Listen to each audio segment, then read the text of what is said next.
اهمه مسله د دې حدیث لاندې چې کوم علما ذکر کوي هغه د تشو مجازو د قطرو ده. نبی کریم صلی الله علیه وسلم فرمایلی دي استنزهوا عن البول فإن عامة عذاب القبر منه. ځان د تشو مجازو د قطرو نه اوساته ځکه عام طور سره عذاب قبر د دغه مجازو په وجه باندې کېږي چې انسان ته د قطرو نه ځان نه بچ کړي. دا یو صاحب قبر د دې تشو مجازو د قطرو نه ځان نه بچ کولو په وجه په عذاب کې مبتلا و. نن سبا زمونږ دا مسله انتهایی زیاته ده.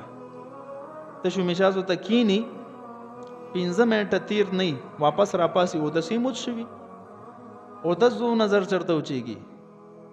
انسان چې کله تشو مجازي وکي نو په ظاهره تشو مجازي ختم شي خو د دې مجازو په دې ناله کې قطره پاتې خامخا.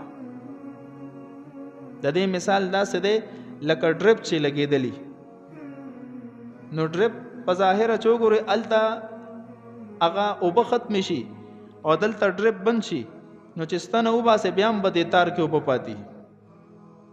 نو د هغې بیا مختلف طریقې علماو لیکلي دي چې څو پورې تا ته بالکل اطمینان قلبي نه حاصل کنه در هغې پورې به په ځان باندې اوبه نه راچې.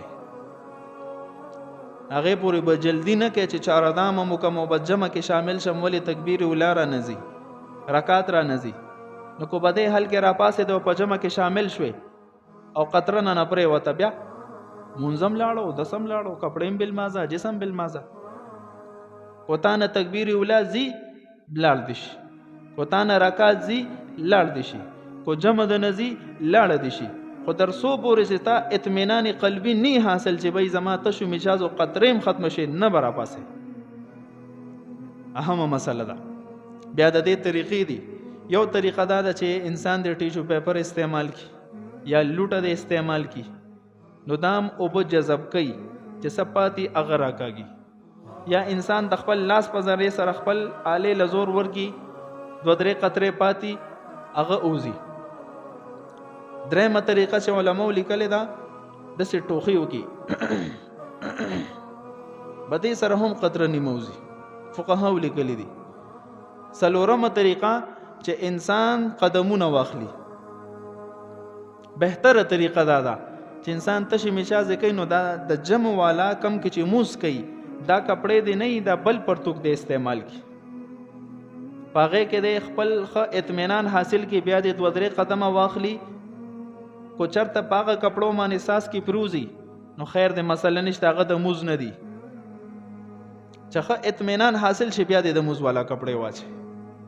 ورنه د حدیث تاسو غور وکړئ نبی علیہ السلام فرمایل مستدرک حاکم روایت ته عامه عذاب القبر من البول د تشو میچازو په وجه باندې چې انسان تزان نه بچ کی عام عذاب قبر د دې په وجه کیږي. په یو روایت کې دام دی طبرانی روایت ته اتقوا البول فانه اول ما يحاسب به العبد في القبر.